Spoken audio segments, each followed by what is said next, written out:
Hello students, welcome to video classes. So in the last class we have discussed about the interference. So the interference, I think all of you remember the definition. Interference, and also we have discussed about the conditions for the bright band and the dark band, path difference and the phase difference conditions. So this path difference and the phase difference conditions are very important to remember for the problems, to solve the problems for both PU and for the competitive part. So interference means when the two light waves, two coherent light waves will superimpose on each other, then the resultant intensity of light will be increases at some places and decreases at some places. And you will get a spectrum on the screen which will contain the bright bands and the dark bands. This total phenomenon will be called as a interference. So when I refer to the interference, the condition for the bright band is when the two crests or the two troughs are going to be interact, you are going to get the bright band. And dark band, one crest, one trough will be interact, then you are going to get the dark band. At the bright band, the intensity will be more. At the dark band, the intensity will be less. I already told you the another term also. The bright band, the formation of the bright band will be called as a constructive interference. And the formation of the dark band will be called as a destructive interference. Constructive and the destructive. Constructive means the bright band and the destructive means the dark band.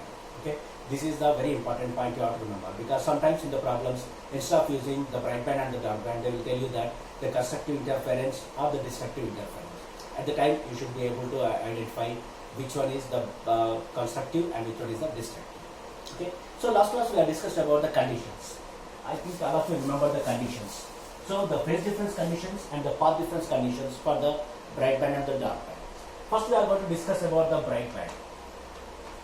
Okay, bright band conditions. The phase difference first we are going to discuss. The phase difference delta phi is equals to, what is the formula? 2n pi. Okay, this is the phase difference condition. Delta phi is equals to 2n pi. And what is the n values will start from? N values will start from 0, 1, 2 and so on. Okay, if this phase difference will be there, definitely you are going to get the bright band on the screen. Next one is the path difference. The path difference can be represented by delta x. Delta x is equals to, the condition is n lambda. Okay, delta x is equals to n lambda. Delta x represents the path difference and this will be equals to n lambda. Again same, the n values will start from 0, 1, 2 and so on. And the path difference will be 0. When the path difference will be 0? When the two light waves are going to interact exactly at the center of the screen. Okay, at the center of the screen always the path difference will be 0. After that you can take n is equals to 1, 2, 3 and fall. Okay, n lambda. So this is the path difference condition. This is for the bright band. Next we are going to discuss about the dark band. We are going to refer to the dark band. In the case of dark band, the phase difference delta phi is equals to, what's the formula? 2n plus 1 into pi. This is the phase difference for the dark band. Okay, if you want to obtain the dark band, the phase difference must be equals to 2n plus 1 into pi. What is the n here? N is the numbers and the n values will start from 0, 1, 2 and so on. Okay, so this is the value. If you are taking n is equals to 0, then delta phi is equals to pi. So you are going to get minus 1. So next one, n is equals to 1 you are taking, then it will be 3 pi. Okay, so like that delta phi is equals to n plus 1 into pi. So these are the values you are going to be taking here. So first we are going to take 2n plus 1 and 5 values. If you are going to substitute here, you are going to get the dark band. Next one is the path difference. The path difference delta x is equals to, what's the condition here? 2n plus 1 into lambda by 2. This is the path difference for the dark band condition. Delta x is equals to 2n plus 1 into lambda by 2. So these are the dark band and the bright band conditions which are very important. In the further derivations we are going to use these values.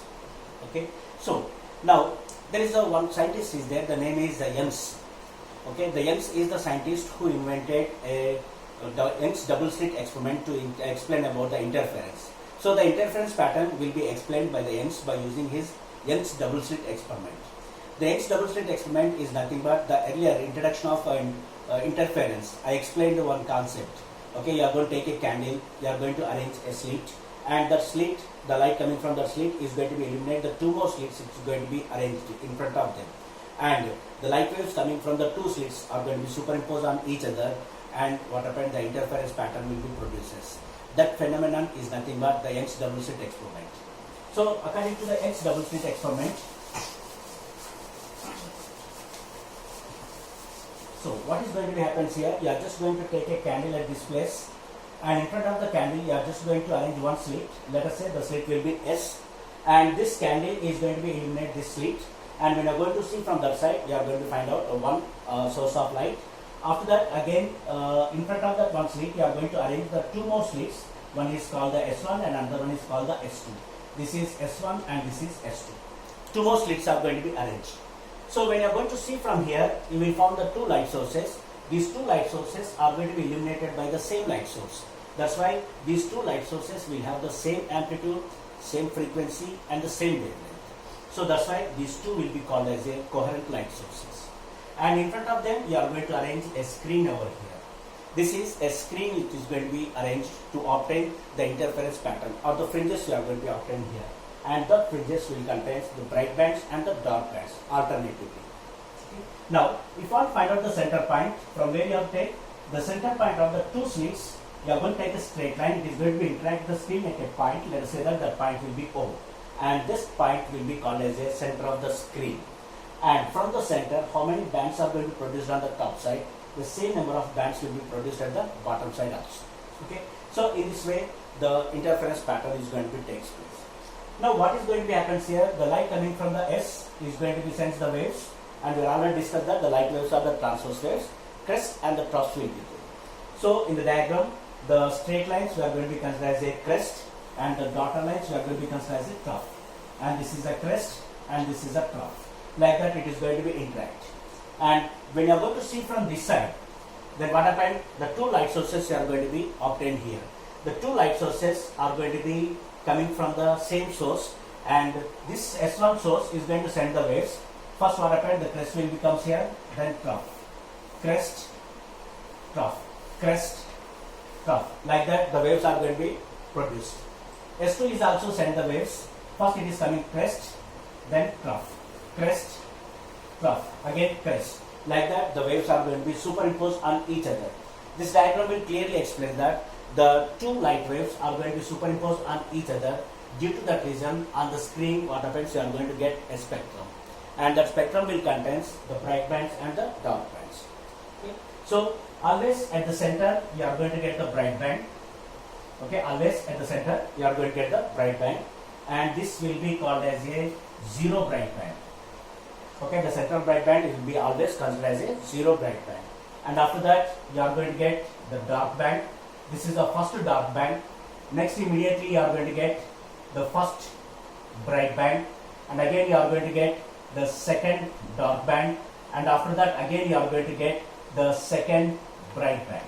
Like that the bands are going to be produced. Okay. Next one is bottom side. When you are going to refer to that, this is the central bright band. After that next you are going to get the first dark band on the bottom side, and again you are going to get the first bright band, and again you are going to get the second dark band, and again after that you are going to get the second bright band. Alternatively, the bands are going to be produced like this. Each band width will be remains same. Earlier we have already discussed that when you are going to refer to the width of the each band will be remains same in the interference pattern. How many bands are going to be produced? Each and every band will have the same thickness. So the central one you should not count, it will be considered as 0. After that, first dark band, first bright band, second dark band, second bright band, first dark band, first bright band on the bottom side also. Like that the interference pattern is going to be produces itself. Okay, and this is called the Young's double slit experiment. Sometimes in the examination the PU for the 3 marks questions he will ask that explain the Young's double slit experiment. Then you have to draw this diagram and you have to explain how the interference pattern will take place and how you are going to get the bands. And also you have to explain that why you are going to get the bright band and why you are going to get the dark band, because we are already discussed here. Okay, when you are going to get the bright band, one crest and interact with the one crest, one trough is going to be interact with one trough, then what happens, you are going to get the bright band. One crest and one trough is going to be interact, then you are going to get the dark band. Okay, this is a phenomenon. How you have to explain? First you have to explain, you are going to take a candle. In front of the candle you are going to arrange one slit S, then it will be act as a source of light. The waves coming from the S is going to be interact the two more slits which are arranged between the S1 and S2.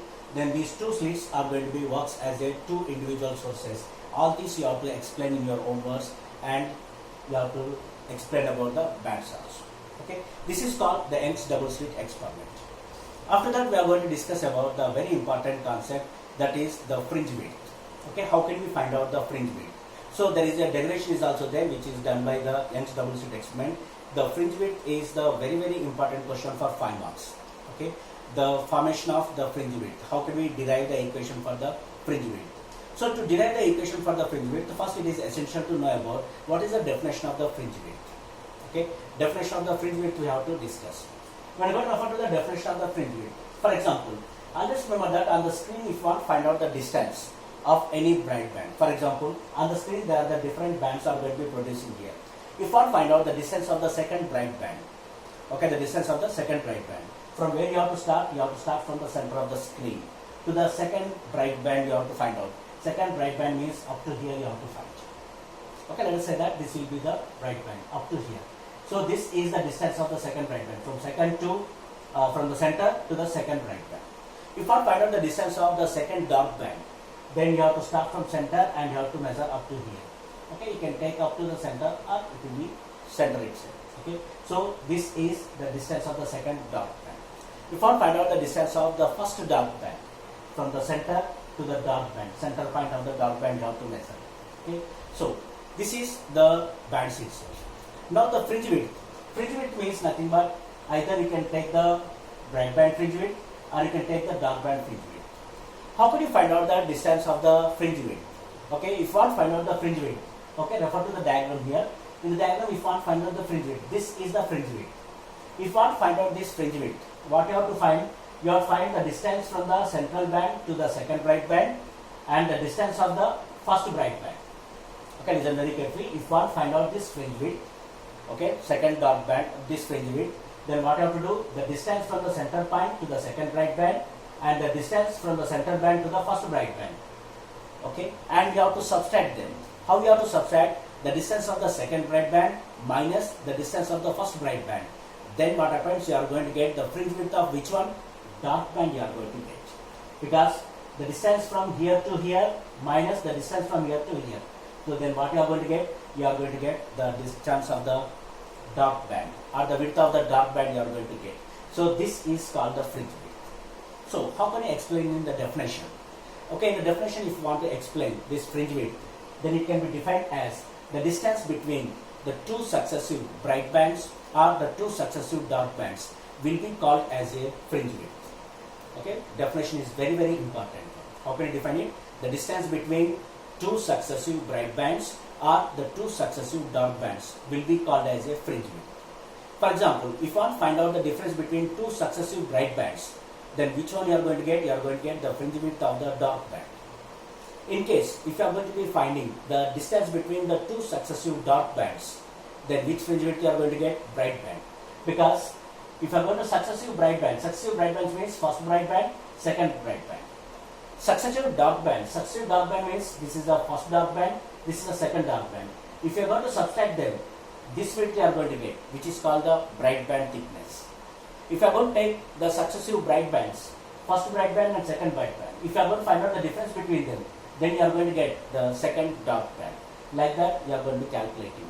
Either you are taking the successive dark bands or you are taking the successive bright bands. You are going to get the same answer. What is the reason? The reason is the fringe width remains same in the case of interference pattern. How many fringes are going to be formed? All that fringes is going to be having the same thickness will be takes place. Okay. So this is the Young's double slit experiment and the fringe width equation itself. So that means if you want to derive the equation of the fringe width, then what is essential? It is essential to find out what is the distance of the second bright band and the distance of the first bright band. Okay, for example, if you don't know that number of bands are going to be produced. Let us say that n number of bands are produced. Okay, n number of bands are produced. If n number of bands are produced, then you have to find out the distance of the nth bright band and the distance of the n minus 1 bright band or the n plus 1 bright band. So you are going to subtract them. Then what happens? You are going to get the fringe width. and here the fringe width can be represented by beta. How the fringe width can be represented by beta. Okay, beta represents fringe width. So this is the Young's double slit experiment. In the Young's double slit experiments, you need to explain how the fringes are going to be formed, and after that you have to explain the fringe width also. You have to explain. Okay. So listen to the definition once again. How can you define the fringe width? The distance between two successive bright bands or two successive dark bands will be called as a fringe width. Okay. And remember this experiment also, which is very important for 3 marks. And don't forget about the diagram part. Diagram part is very important. Now again you are going to remember about the conditions. Okay. Phase difference and the path difference conditions for the bright band and the dark band, which are very important. In next derivation we are going to use that one. Okay. So what is the phase difference for the bright band? 2n pi. Path difference for the bright band, n lambda. Next, phase difference for the dark band, 2n plus 1 into pi. The phase difference for path difference for the dark band, 2n plus 1 into lambda by 2. These conditions you must remember to solve the problems also. Okay. So that's all for today. We can discuss about the fringe width in the next class. Okay, thank you.